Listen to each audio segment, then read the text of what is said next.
Welcome to Penrose Learning, where we make understanding easy. In this video, I will show you how to draw chromium. First, gather your drawing materials like a pencil, paper, and an eraser. Begin by sketching a large, slightly elongated oval for the main body of the chromium atom. This will serve as your central guide. Next, add two smaller, symmetrical ovals on either side of the main body to represent the electron shells. Keep your lines light and smooth for easy adjustments. Now, let's add some important details to your chromium drawing. In the very center of your main oval, draw a small, distinct circle to represent the nucleus. Inside this nucleus, you'll want to indicate 24 protons and 28 neutrons.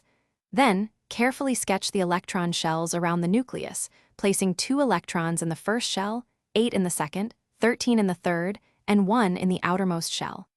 This gives your drawing scientific accuracy.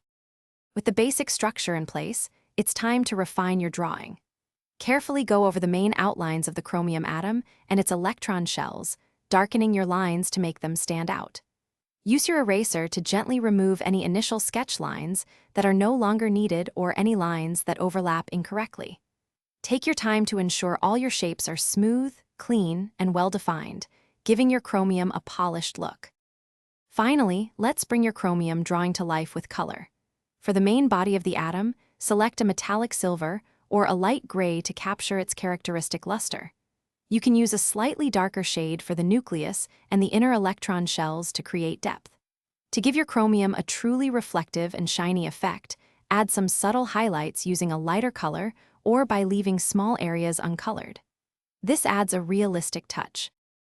Thanks for watching. If this was helpful, leave a like and consider subscribing. See you next time.